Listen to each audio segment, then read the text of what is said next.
Okay, what I'm going to do is a video on how to use Rescuezilla, which obviously you can see is loading right now on my computer, but it's actually just not booting from the startup on the computer like it would normally do. I'm actually just starting it from within virtual environment, which is actually called QEMU, but I can actually still do the process of backing up something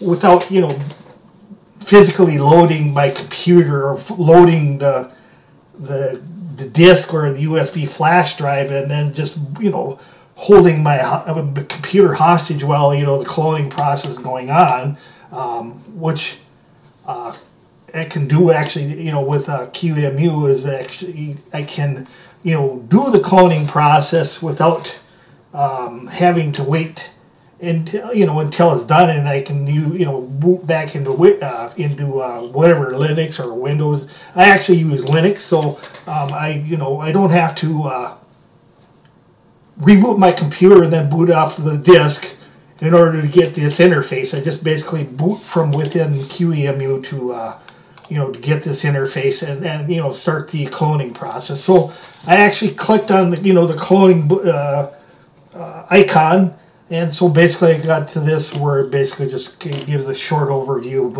what cloning, so you understand what cloning is. And then I'm going to just choose next. And because it's under QEMU, obviously it searched for the disks, but there's none currently attached. And because I'm using it from within QEMU, I actually physically have to make every resource, such as disk media, USB flash drive, whatever, I have to make it available. So what I actually have attached to my computer currently is two USB devices that that I have my SATA hard drives or the SATA SSDs attached to, so I can actually do the cloning from one to the other. So essentially, the menu to actually make them available is obviously outside of the contents of the video. And so I'm basically just going into QEMU, and then I'm choosing redirect USB device, and then hopefully you see this menu here, and then basically I'm going to select the two devices, the USB, basically this USB SATA, bridge, or the two are actually this one and this one are the two USB SATA devices. And so now that they're selected, they should be available to the system. And so I chose back, and then I'll choose forward again, and then there they are in the menu. So what I need to do next is obviously it just is wanting me to select the source drive, and the source drive would be this one here, which I just know that it's the source drive because of the the serial number, and it's and so I'm going to choose next. And then the destination drive is obviously the the larger one. The capacity shows as 100 and pretty much 120 gigabytes, but it shows as 111.8 gigabytes here. So that now that I got the source and destination drive selected, all I need to do is just pretty much just look through this and make sure that everything is as you want it to be. And then if you don't want to overwrite like the partition table or do any of that stuff, you could unselect that. But I just need to have it a clone of the disk. So I'm just going to choose next. Then this is the final synopsis of what it's actually going to do. and so it's basically going to back up the contents of the smaller device to the larger device, being the 40 gigabyte to the 120 gigabyte drives. And so then I'm just basically I don't have to select anything else, but like I say, if you're actually having issues with a bad disk or something like that, you could actually select this option also, to where you need to try to recover or rescue all the data that you actually can. And so you would just want it to ignore any issues with the hard disk and file system inconsistencies, and just try to recover anything you can. So you would select this, but I don't need to select this because I know that the disks are actually in good shape, or at least good enough shape to that there's not going to be any issues with reading or writing any of the data from one to the other. So I'm going to just choose next, and then basically just it's going to ask you, are you sure you want to clone blah blah blah. So I'm going to just choose yes, and then it's just going to start the process. And obviously you can see that if I wanted to, in theory, if I had just booted from the boot media being CD drive or USB flash drive, I could just select to have the system just reboot after it's done. But because I don't, I just want to do the cloning, and then I actually want to look at the contents after it's done with, from gparted, I'm going to just, leave it to have it do nothing. So essentially, I kind of can just go through, some of the other benefits of doing it this way. And why I'm doing it this way.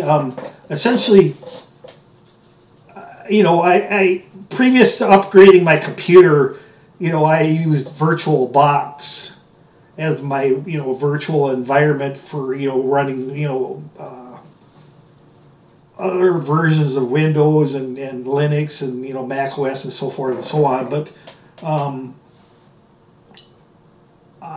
the only reason I really couldn't upgrade my system was that all the hard disks were actually full, and so if I started trying to make QEMU images too, I wouldn't have anywhere to put them, and so I had to wait until I actually had a much larger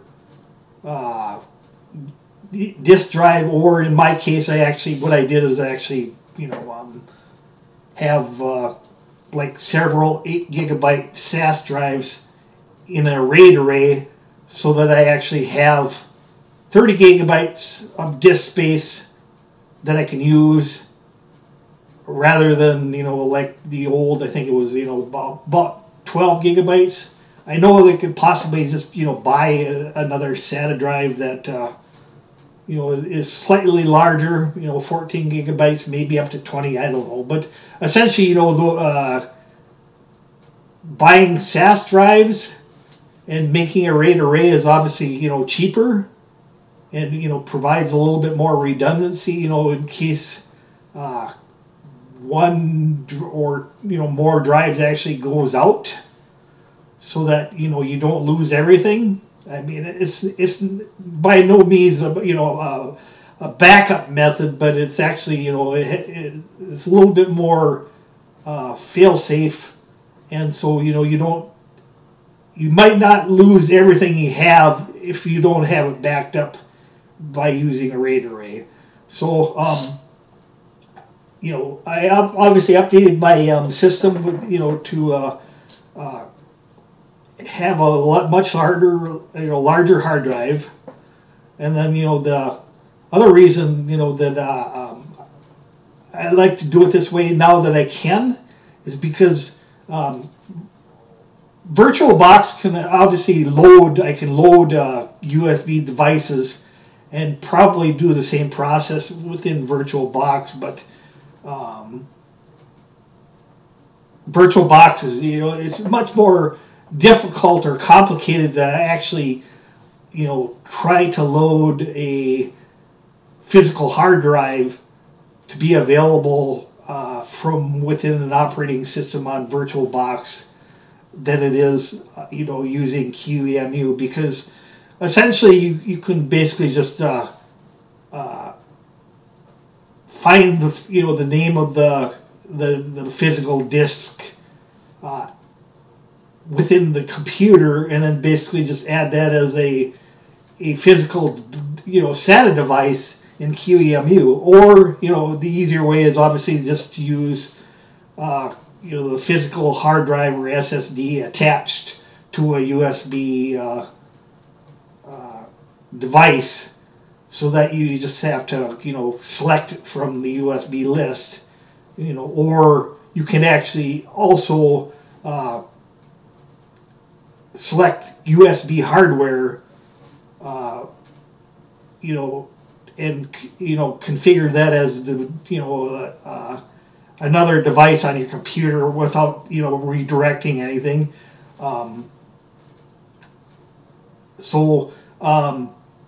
Those two things are, you know, also possible. But, you know, so I guess that, you know, and, you know, the kind of maybe the third thing is that I don't have to, well, maybe it's not a third thing, but, you know, you know, I guess, you know, basically a synopsis, or basically, you know, the reasons I actually use it this way are that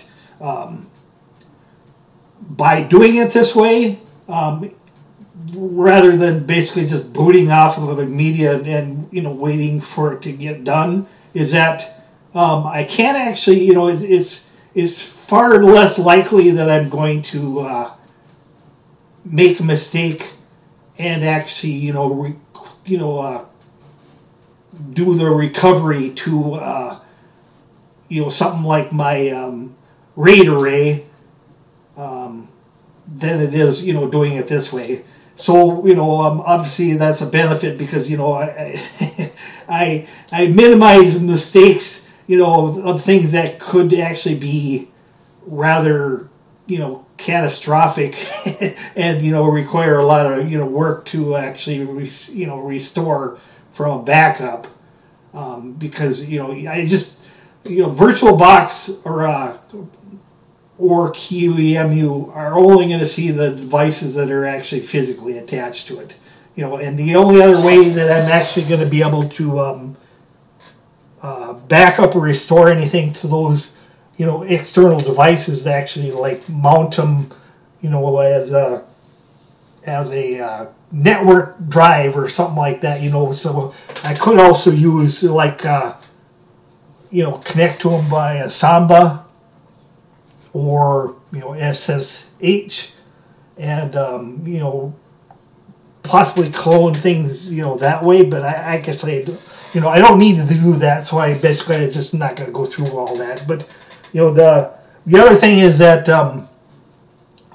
obviously, you know, while this whole process is going on, if I don't actually boot from the media, I'm not held hostage by, you know, the process, you know, and having to wait until it's actually done.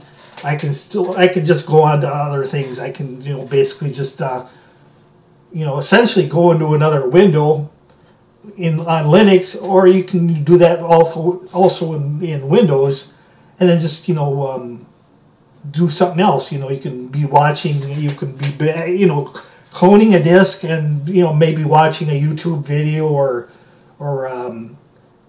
sitting on the couch watching TV, and it really doesn't matter how long it's actually going to take to do this, because you're not having to wait until the process is done. So essentially, those are all the kind of benefits for doing it this way. But you know, in all my talking, it still looks like I'm going to have, you know, about a little more than 14 minutes to go before this is actually done. And so what I'm going to do is actually, pause this video until shortly before, the process is complete, or after the process is actually done. If I miss, that time, obviously I just, the video will just continue from whatever time I, restart the recording. So essentially I'll be back, and then just basically go through the end process of, what actually is done after, this process is complete, and I'll just go from there. So I'll be back.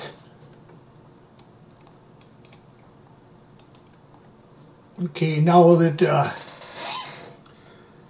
looks like it's almost done, better than 90% done or 99% done, but it actually took about 23 minutes to complete this part.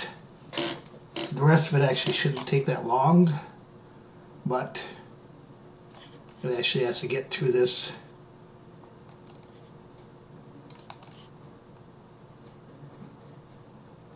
And then basically it's just going to look to make sure, everything else is as need be.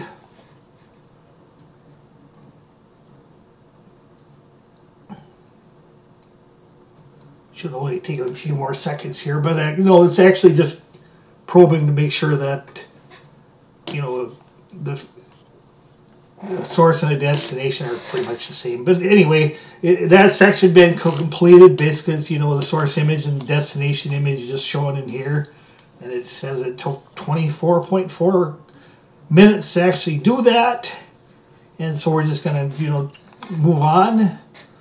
And like I say, I'm not going to go through anything else using Rescuezilla, except, to get out of Rescuezilla or that interface and then just basically load gparted, so I can actually look at, the physical disk. So we only have the two, because actually those are obviously the only two that actually are available within QEMU to do the cloning process. So obviously you can see that in theory this should be an identical clone of, from the source, which is the smaller disk, to the destination, which is the larger disk. And then all I'd actually have to do is I'd actually have to load up, since this is actually Mac OS, I could actually try to resize, but that's actually not going to work, because unfortunately gparted can see, the partition, but it actually can't do anything with it. So I'll actually have to, resize the partition to, the physical, the size of the, the entire hard disk, but I'd actually have to do that from within Mac OS. If this was actually Windows, obviously it might be NTFS or FAT32, and then you'd actually be able to just basically select the partition and then just basically choose resize, and without being too complicated, obviously you should be able to just click on the slider and move it to the end of the disk, and then it would actually just resize the disk for that. And then the same would be true of if it was a Linux part, most Linux partitions types, but the most common is actually ext4, and then basically you could resize that. The only thing is that, say in theory, if you're actually you clone a physical hard disk of something with the NTFS or even possibly FAT32, but normally, if it's like a newer operating system, like Windows 10 or Windows 11, would actually be NTFS. And then after you clone that, in theory, you know, if I was actually doing that, I could actually boot that, you know, physical hard drive from within QEMU, but, you know, that's, you know, for another day. But anyway, what would happen is actually after you booted it for the first time, after cloning it and resizing the disk, it would actually, in most cases, it would actually want to go through the, you know, the check disk process and recheck, you know, the resized disk, you know, for any issues. Usually, obviously, wouldn't find any, but it would, you know, just be warned that, you know, if you do clone something or restore, you know, something from you know, a small hard disk to a larger hard disk, it usually does that. So essentially, I guess you know, that's it for this video, and basically the whole reason for making it is basically to, you know, kind of show how to use Rescuezilla, because you could use the same process minus a few of the steps that are, you know, critical, you know, to using it in QEMU. But so it actually would work kind of the same, you know, no matter how you boot from it. It's you know, using it from within a virtual environment is the way I actually use it, so I can actually do other things. But I appreciate your you know, watching the video, and hopefully I see you in, you know, the next time.